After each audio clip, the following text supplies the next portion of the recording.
Okay, it's definitely springtime out now, and one of the favorites is pesto. So we're going to make some pesto today, and basically what you need is some basil, and I buy these at the local Trader Joe's. They're about $1.99 per plant, and they will last all summer long. So you need pesto, you need some pine nuts, you need garlic. I like buying this pre-peeled garlic. It comes individually wrapped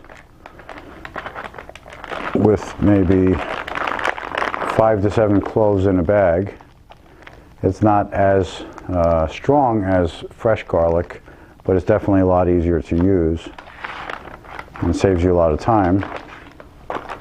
Olive oil. You can use extra virgin or virgin. Parmesan cheese. This is grated, so it's a finer consistency. You'd do better using grated.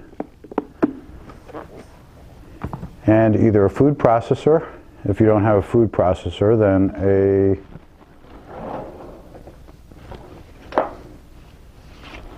chef knife to chop up your basil. I'm going to use a food processor. I know a lot of the seniors' homes don't have food processors, but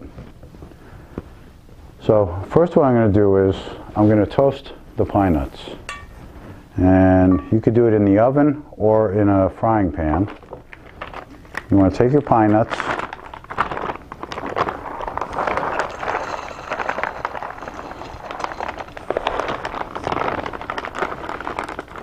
your amounts are not as important when you do this. You have to think about taste. Pine nuts are a fairly mild taste, so you can use more. They give you a little more protein also. I'm going to add a little bit of olive oil in here.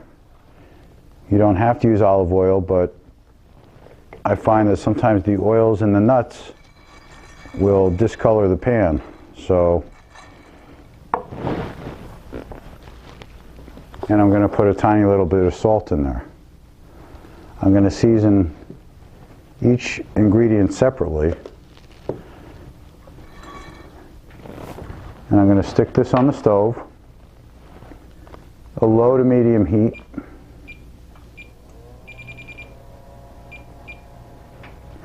And you really have to keep a good eye on that. Now I'm going to take my basil plant and I'm going to look for the bigger leaves and start picking those off. The nice thing about basil is pesto is that you can make as much as you want and freeze it. It freezes pretty good. This is definitely something that your client can help you do. Call it exercise for the day. Okay, I hear the pine nuts sizzling behind me, so I'm going to toss those around a little. And they're starting to brown, so I'm going to turn it down a little. I'm going to put it on low. So, with your basil plants also, you want to look at the ends. And if you see any flowers starting to come up, little buds, you want to pick those off. You want to pinch those. Don't forget about the pine nuts. If something happens and you have to walk away, you know, even if you think it's just going to be for a couple seconds, shut it off.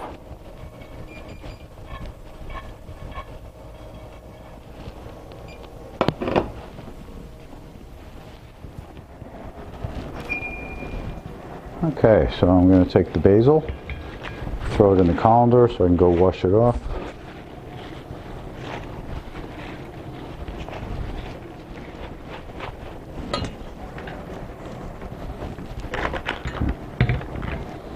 We have our pine nuts that are toasted. They have a more roasted aroma to them. Coloring is a little nicer. So the first thing we're going to do is process our garlic.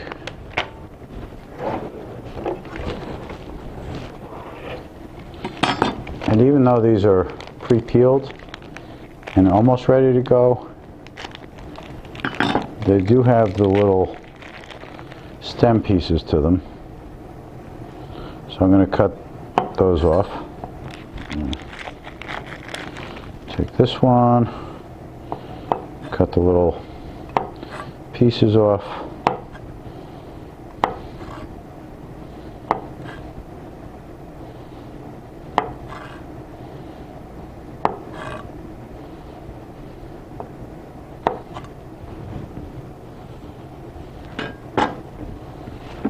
Throw this garlic in here. I'm going to do one more bag. I personally like garlic. Some people may think it's too strong. If that's the case for your client, then just don't use as much. It's all about making adjustments to the taste of the person eating it, not yourself. I'm going to eat this one, so I'll make it the way I like it. Okay, so I've pretty much used the equivalent to one bulb of garlic.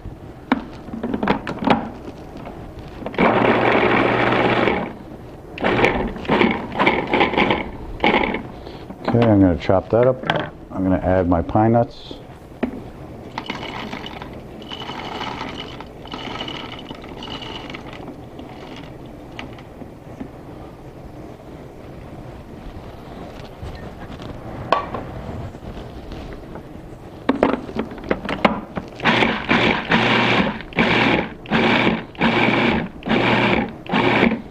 Once that's going, you don't want it to turn into a peanut butter, so you start putting your basil down there.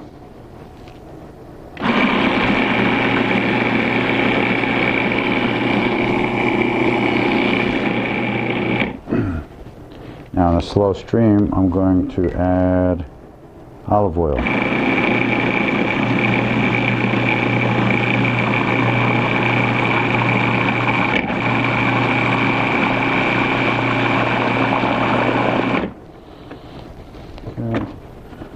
If you have a spatula or a spoon, just get that away from the sides so it all gets processed.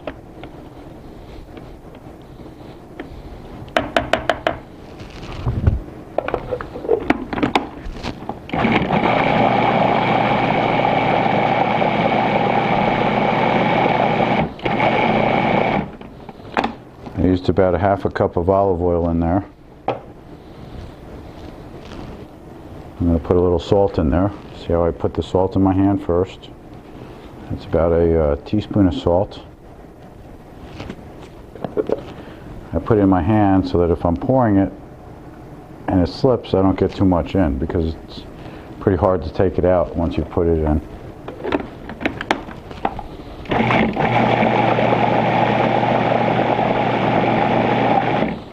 Okay, now I'm going to add some cheese. Parmesan cheese. I'm going to go with about half a cup to start with.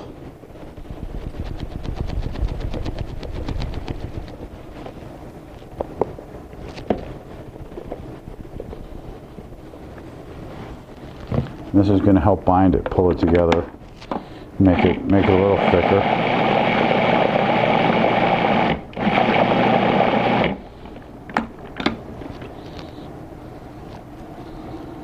It has a good aroma. A tasting spoon.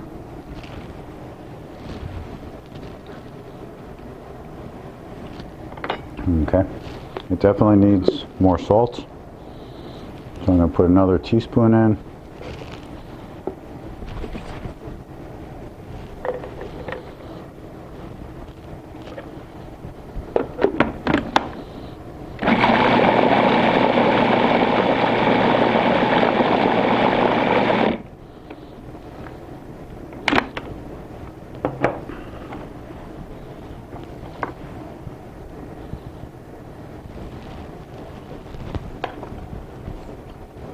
Okay,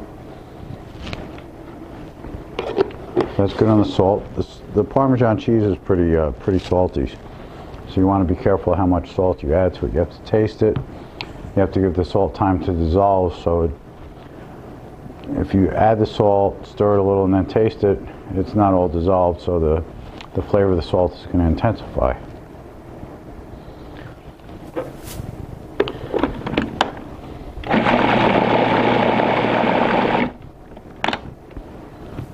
Okay. So now we have a nice fresh pesto, and that's probably enough for 8 to 12 servings. So what I would do is take little Ziploc bags and portion this up and put maybe a finger or two across the bottom of the baggie, sandwich size baggies, and then get them in the freezer as quick as possible. Don't let it sit around too long. You can leave it in the fridge for a day or two, but get it in the freezer so it stays nice and fresh. Okay, and now we have a homemade pesto.